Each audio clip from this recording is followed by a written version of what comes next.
In the last lecture, we learned how to conditionally redirect, and that is a nice way of redirecting.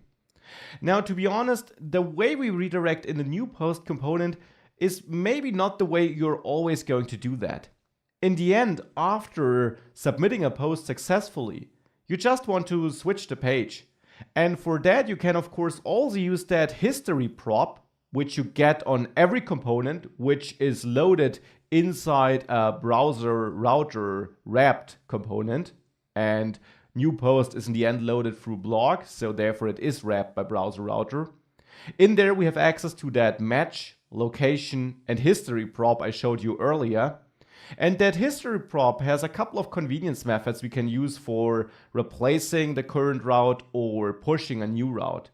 So we can also change the page here without changing the state, and therefore by never rendering that redirect component, but instead by accessing this prop's history, and there the push method, which allows us to push a new page. So here we could also go to /posts, and this will essentially lead to the same behavior as before.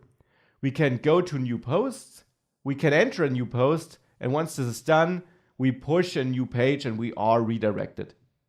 Technically, push pushes this page onto the stack. So if we click the back button, we go back to the new post page. Whereas redirect replaces the current page. So if we then click the back button, and you can of course try this out after you comment this in again.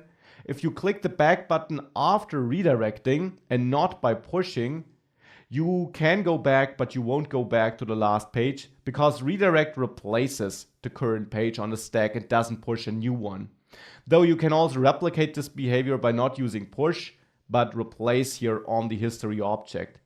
If you use that and you go to new post, if you now enter something here, we also leave the page, but now if we press the back button, we're still on posts because we were there before we visited new post, because new post was replaced on the stack of pages. So replace basically does the same as redirecting, and therefore you can use it as an alternative. I wanted to show you both methods though, because maybe you have a use case where you want to render that redirect component conditionally, and then this is an easy way of doing it. If you don't want to use the approach of rendering that component, replace or push also is a way of changing the page after some operation finished.